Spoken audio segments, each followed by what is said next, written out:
Hello, नमस्कार मित्रांनो, मैत्रिणींनो, welcome back to my YouTube channel. मी मनीषा, तुम्हा सगळ्यांचं आपल्या यूट्यूब चॅनलमध्ये मनापासून स्वागत आहे. सर्वांना सर्वप्रथम श्री स्वामी समर्थ. हे काय करत आहे तर मी नवीन मूर्ती आणलेली आहे. माझ्या घरात गणपती बाप्पाची मूर्ती नव्हती, महालक्ष्मीची मूर्ती नव्हती, तर पंचामृत बनवून घेतलं. तर मूर्तीचा अभिषेक करणार आहे मी आणि अजून काय आणलेलं आहे हे पण तुम्हाला दाखवणार आहे. तर ना अगोदर मी काय केलं, मी घरामध्ये देव आणल्याच्या नंतर रात्री आणले होते, त्यानंतर तांदळामध्ये ठेवले. सकाळी स्नान वगैरे झाल्याच्या नंतर पंचामृत बनवलं. पंचामृताने छान प्रकारे आपल्याला अभिषेक करून घ्यायचा आहे आपल्याला.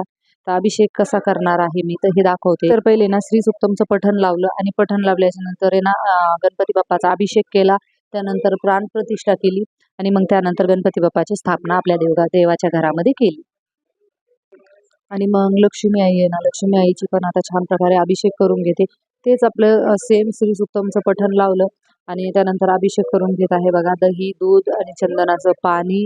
त्यानंतर मग आपल्याला पहिले ना छान प्रकारे पाण्याने करून घ्यायचा, मग दही, दूध, त्यानंतर चंदनचं पाणी आणि मग त्यानंतर आपल्याला छान प्रकारे डबल पाण्याने अभिषेक करायचा आहे.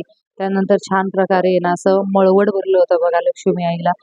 मूर्ती ना अशी भरीव आहे, पंचधातूच्या मूर्त्या आणलेल्या आहे मी ह्या.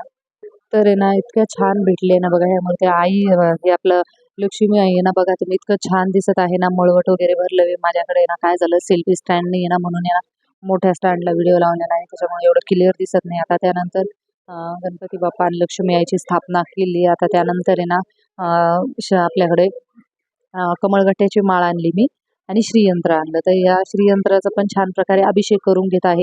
श्री सुक्तमचं पठण लावलं, त्यानंतर आहे ना छान प्रकारे पाण्याने पहिले केला, मग दह्याने, दुधाने आणि मग त्यानंतर चंदनाच्या पाण्याने अभिषेक करून घेतला. त्यानंतर कुंकू कुंकू कालवलं पाण्यामध्ये, त्यानंतर त्याने पण छान प्रकारे अभिषेक करून घेतला.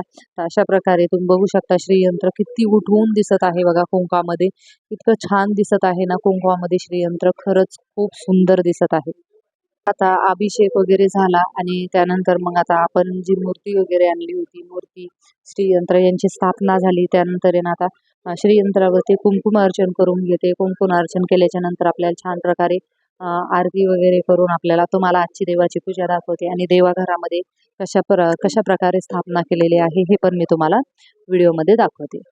तर अशा प्रकारे घरच्या घरी आपण मूर्ती आणून घरच्या घरी आपण स्थापना करू शकतो आणि म्हणजे देवाच्या ज्या मूर्त्या नाही आपल्या इथं त्या आपण दुकानातनं आणून स्थापना, प्राणप्रतिष्ठा घरच्या घरी आपण करू शकतो. तर किती छान गणपती बाप्पा दिसत आहे आणि देवी आई तर किती छान दिसते, लक्ष्मी आई तुम्ही बघू शकता, मळवट भरलं त्यामुळे. तर आजचा ब्लॉग कसा वाटला, कसा नाही, कमेंटमध्ये मला नक्की सांगा.